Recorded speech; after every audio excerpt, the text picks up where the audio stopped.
Pemberontakan Putra Mahkota. Pasukan Indrajaya Kertayasa berbaris rapi di bawah sinar rembulan yang samar. Malam itu, langit gelap tanpa bintang, seakan alam mendukung rencana kudeta yang tengah dirancang. Para prajurit bersenjata lengkap, dengan wajah penuh kesiapan, dipimpin oleh Indrajaya sendiri, siap merebut istana yang dulu menjadi tempat ia dibesarkan.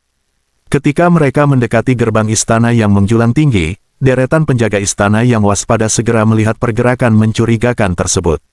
"Siaga, siaga!" seru salah satu penjaga, suaranya menggema di sepanjang tembok batu yang dingin. Suara trompet peringatan pun ditiup, memecah kesunyian malam dan mengirimkan tanda bahaya ke seluruh penjuru istana. Dengan aba-aba yang tegas, Indrajaya mengangkat tangannya, memberi isyarat kepada pasukannya untuk maju. Gelombang pertama prajurit segera melesat ke depan, menghadapi penjaga istana yang sudah siap dengan pedang dan perisai mereka. Bentrokan senjata terdengar nyaring saat kedua belah pihak saling menyerang. Penjaga istana bertahan dengan gigih. Mereka adalah prajurit terlatih yang setia pada raja, dan mereka bertarung dengan segenap kekuatan untuk mempertahankan gerbang yang menjadi pertahanan utama istana. Namun, pasukan Indrajaya telah dipersiapkan dengan baik dan memiliki jumlah yang lebih banyak. Mereka menggunakan taktik cerdik, mencoba mengepung para penjaga dari berbagai sisi. Indrajaya sendiri, dengan pedang terhunus, berada di garis depan. Ia menunjukkan keberanian dan keterampilannya dalam bertarung, menumbangkan penjaga satu demi satu. "Jangan beri mereka ampun, rebut gerbang ini untuk masa depan kita," serunya, mengobarkan semangat pasukannya. Perlahan tapi pasti, pertahanan para penjaga istana mulai goyah. Beberapa di antara mereka terluka parah dan tewas, dan yang lainnya mundur teratur sambil mencoba bertahan. Indrajaya tidak memberi mereka kesempatan untuk pulih. Dengan serangan yang semakin gencar, pasukannya berhasil menembus barikade pertahanan terakhir. Akhirnya, setelah pertempuran yang sengit dan melelahkan, gerbang istana berhasil dikuasai. Penjaga yang tersisa ditangkap atau melarikan diri untuk menyelamatkan diri. Pasukan Indrajaya segera mengamankan area sekitar gerbang, memastikan tidak ada ancaman lebih lanjut dari dalam istana. Indrajaya berdiri di depan gerbang yang kini terbuka lebar, memandang ke arah istana dengan tatapan penuh kemenangan. "Ini baru permulaan," gumamnya pelan, namun penuh makna. Di belakangnya, pasukan bersorak merayakan keberhasilan mereka, tapi Indrajaya tahu bahwa pertempuran sesungguhnya baru saja dimulai. Dengan gerbang istana yang kini di bawah kendalinya, langkah berikutnya adalah merebut seluruh istana dan menggulingkan raja dari tahtanya. Di dalam istana yang megah, suasana yang biasanya tenang berubah menjadi kacau balau. Beberapa petinggi yang telah diam-diam bersekutu dengan Indrajaya mulai melancarkan aksi mereka. Mereka menunggu sinyal serangan dari luar dan mulai bergerak begitu mendengar suara trompet peringatan yang ditiup oleh para penjaga. Para pengkhianat ini bergerak dengan cepat dan terorganisir, menguasai beberapa bagian istana yang strategis.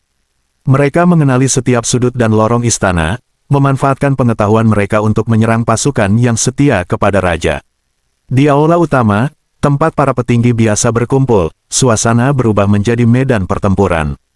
Meja-meja panjang yang biasanya digunakan untuk perjamuan kini menjadi penghalang, dan kursi-kursi berserakan di lantai. Para petinggi yang setia kepada raja, terkejut oleh pengkhianatan ini, segera meraih senjata dan melawan.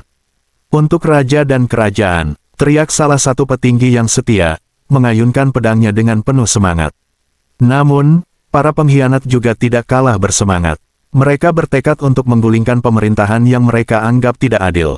Pertempuran berlangsung sengit, suara bentrokan senjata, teriakan pertempuran, dan jeritan kesakitan memenuhi ruangan. Banyak yang gugur, baik dari pihak pengkhianat maupun yang setia pada raja. Lantai aula utama dipenuhi dengan darah dan tubuh yang tergeletak tak bernyawa. Di salah satu sayap istana, seorang petinggi pengkhianat yang berpengalaman memimpin serangan ke arah ruang strategi, tempat banyak dokumen penting disimpan. Ia dan pasukannya berhasil menembus pertahanan dan menghancurkan banyak dokumen, menciptakan kebingungan di kalangan pasukan raja. "Ambil alih semua titik strategis.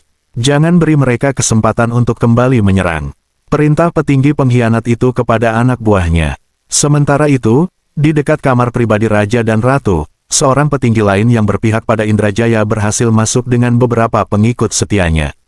Mereka bertemu dengan penjaga pribadi raja yang tidak mau menyerah tanpa perlawanan. Pertempuran terjadi di lorong sempit, membuat suasana semakin mencekam. Meski begitu, perlahan tapi pasti, para pengkhianat mulai mendominasi. Mereka berhasil melumpuhkan pasukan yang setia kepada raja satu persatu. Pengkhianatan dari dalam ini terbukti sangat efektif, karena para penyerang tahu persis kelemahan dan rencana pertahanan istana. Ketika Indrajaya dan pasukannya berhasil menembus gerbang dan masuk ke dalam istana, mereka menemukan bahwa pertempuran masih berlangsung di beberapa tempat. Indrajaya segera memimpin pasukannya untuk bergabung dengan para petinggi pengkhianat.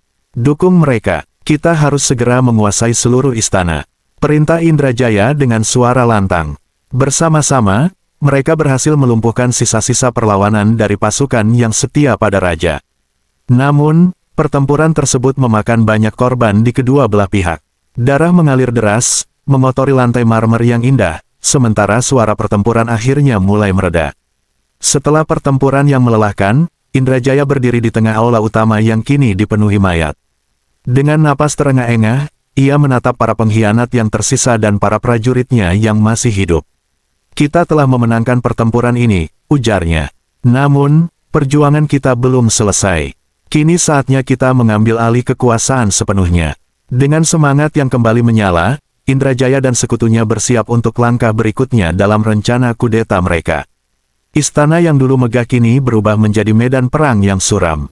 Di dalam istana yang megah, raja dan ratu sedang menikmati malam yang tenang ketika suara kekacauan mulai terdengar dari luar. Suara dentingan pedang, teriakan perang, dan jeritan kesakitan mengisi udara, membuat mereka tersentak dari ketenangan. Raja yang sedang berbincang dengan ratu segera berdiri dan menatap ratu dengan cemas. "Apa yang sedang terjadi di luar sana?" tanya raja dengan nada khawatir. Seorang pengawal setia, yang telah berjaga di dekat pintu, segera masuk ke ruangan dengan wajah penuh kecemasan. "Yang mulia, ada pemberontakan. Pasukan musuh telah menyerbu istana." Mendengar itu, ratu menggenggam tangan raja dengan erat. "Apa yang harus kita lakukan?" tanyanya dengan suara gemetar. Raja mencoba menenangkan ratu, meskipun hatinya sendiri dipenuhi ketakutan. "Kita harus segera mencari tempat yang aman. Kita tidak bisa tinggal di sini," jawab raja dengan suara tegas, meskipun hatinya berdebar-debar. Beberapa pengawal setia mereka segera masuk ke ruangan, wajah mereka penuh ketegangan namun tekad kuat terlihat di mata mereka. "Yang mulia, kita harus segera membawa Anda berdua ke tempat yang lebih aman," kata salah satu pengawal dengan nada mendesak. Raja dan ratu dengan cepat mengikuti para pengawal yang memimpin mereka melewati lorong-lorong istana yang kini dipenuhi dengan suara kekacauan. Setiap langkah terasa seperti berlomba dengan waktu, dengan suara pertempuran semakin mendekat. "Kemana kita harus pergi?" tanya ratu dengan suara bergetar, sambil terus menggenggam tangan raja. "Kita akan membawa Anda berdua ke ruang bawah tanah. Itu tempat yang paling aman untuk sementara," jawab pengawal dengan tegas. Saat mereka berlari melewati lorong, mereka melihat pemandangan yang mengerikan, beberapa pasukan raja yang telah gugur, darah mengotori lantai marmer yang biasanya berkilau. Raja dan ratu merasa ketakutan yang luar biasa, namun mereka tahu bahwa mereka harus tetap kuat. Namun, saat mereka hampir mencapai pintu menuju ruang bawah tanah, sekelompok pasukan pemberontak yang dipimpin oleh Indrajaya muncul dari kegelapan. Mata Indrajaya bersinar dengan kebencian yang membara. Sebuah suara dingin menghentikan langkah mereka. "Ayah, Ibu, kenapa kalian terburu-buru?" Suara itu berasal dari kegelapan koridor di depan mereka. Indrajaya Kertayasa, putra mereka, muncul dengan wajah yang penuh kebencian dan pasukannya mengikutinya. Raja berhenti mendadak, menarik ratu ke belakangnya. "Indrajaya, apa yang kau lakukan? Ini gila, berhentilah sekarang juga," serunya dengan suara yang bercampur antara kemarahan dan ketakutan. Indrajaya hanya tertawa dingin. "Gila ayah, tidak, ini adalah kebijaksanaan. Kerajaan ini butuh pemimpin baru, dan aku akan mengambil alih," jawabnya dengan penuh tekad. Ratu, yang berdiri di belakang raja, menangis terisak-isak. "Anakku, kenapa kau melakukan ini? Kami mencintaimu, kami memberikan segalanya untukmu," katanya dengan suara bergetar. Indrajaya menatap ratu dengan mata yang penuh kebencian. "Kasih sayang, itu semua omong kosong. Aku tahu apa yang harus kulakukan. Sekarang, menyerahlah atau hadapi konsekuensinya." Pengawal-pengawal setia yang bersama mereka segera mengangkat senjata, siap melindungi raja dan ratu dengan nyawa mereka. Namun, pasukan Indrajaya bergerak cepat, melumpuhkan mereka satu persatu. Suasana koridor yang sempit itu dipenuhi dengan suara pertempuran singkat namun brutal. Raja dan Ratu hanya bisa menyaksikan dengan ketakutan saat pengawal mereka yang terakhir jatuh ke lantai, terluka parah. Indrajaya mendekati orang tuanya, dengan senyum dingin di wajahnya. Sudah cukup permainan ini. Sekarang, ikutlah dengan baik-baik, katanya sambil memberi isyarat kepada pasukannya untuk menangkap Raja dan Ratu. Raja, dengan wajah penuh ketegangan, mencoba bernegosiasi sekali lagi. Indrajaya, ini tidak perlu berakhir seperti ini. Kita bisa mencari jalan keluar yang lebih baik. Kami masih keluargamu. Indrajaya hanya menggelengkan kepala. Tidak ada jalan keluar selain ini, ayah. Waktumu telah habis. Dengan cepat, pasukan Indrajaya menangkap Raja dan Ratu, mengurung mereka dan menyeret mereka menuju penjara bawah tanah. Saat mereka dibawa pergi, Raja dan Ratu hanya bisa saling menatap dengan tatapan penuh kepedihan. Di mata mereka, terlihat penyesalan dan cinta yang mendalam. Mereka telah kehilangan putra mereka kepada kegelapan yang mereka tidak pernah bayangkan. Raja dan Ratu akhirnya dibawa ke ruang tahanan istana, sebuah tempat yang selama ini digunakan untuk mengurung musuh-musuh kerajaan. Kini, ironisnya, mereka yang dahulu berkuasa harus merasakan nasib yang sama. Pintu-pintu besi berat terbuka dengan suara berderit, dan mereka didorong masuk ke dalam sel yang gelap dan lembab. Raja menatap putranya dengan mata penuh kepedihan dan kekecewaan. Indrajaya, pikirkan lagi apa yang kau lakukan. Ini bukan jalan yang benar, katanya dengan suara lemah. Namun, Indrajaya hanya menatap ayahnya dengan kebencian. Sudah terlambat untuk berpikir ulang, ayah. Aku sudah memilih jalanku. Nikmatilah sisa hidup kalian di sini, katanya sebelum membanting pintu sel dan menguncinya rapat-rapat. Di dalam penjara bawah tanah yang dingin dan lembab, Raja dan Ratu dikurung, ditinggalkan dalam kegelapan.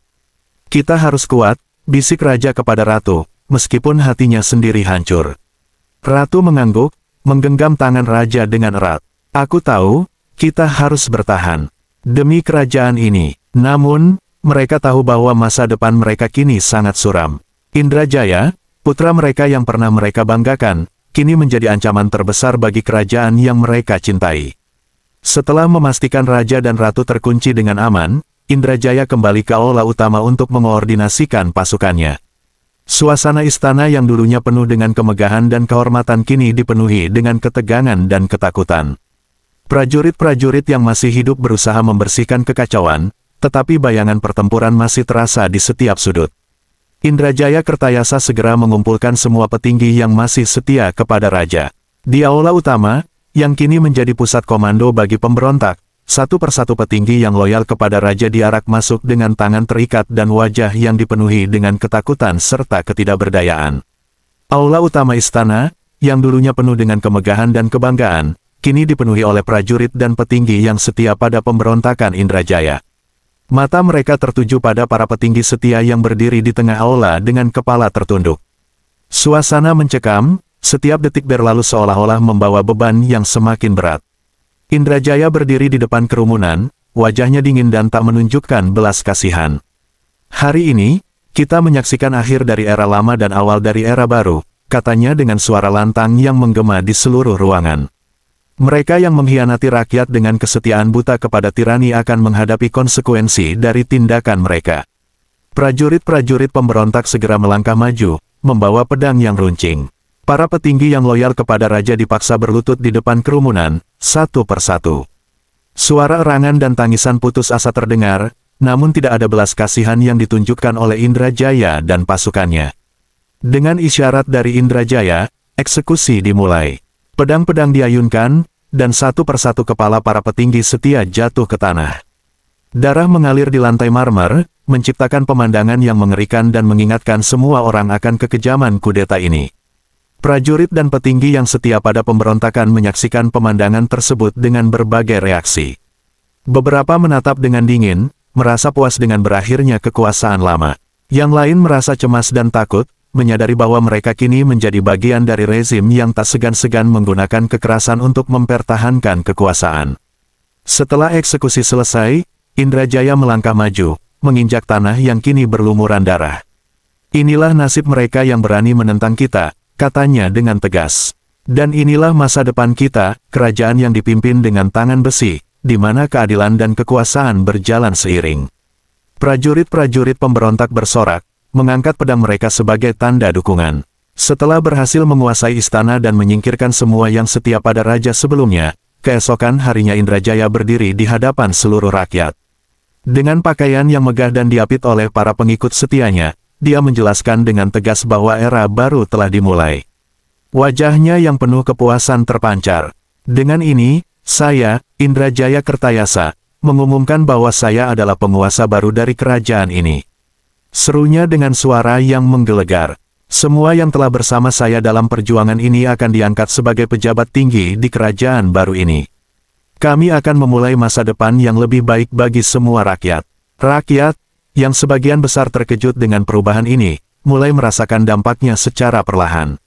Ada yang merasa lega karena terbebas dari kekuasaan yang sebelumnya dianggap otoriter, namun ada pula yang cemas dengan masa depan mereka di bawah pemerintahan baru ini. Namun, kebanyakan rakyat masih menunggu dan melihat bagaimana kebijakan Indrajaya akan memengaruhi kehidupan mereka sehari-hari. Di pasar-pasar dan jalanan, bisikan-bisikan dan cerita-cerita mulai menyebar tentang apa yang sebenarnya terjadi di istana. Tak sedikit yang masih mengingat pemerintahan raja sebelumnya dengan rasa haru dan kekhawatiran. Bagaimanapun juga, hari-hari mendatang akan menjadi penentu bagi masa depan kerajaan yang baru ini. Dengan senyum puasnya, Indrajaya menatap masa depan yang menantang, siap menghadapi segala konsekuensi dari tindakannya. Dalam tawa senangnya, sesekali berkelebat wajah peramal istana yang dieksekusi dengan wajah jahat dan puas.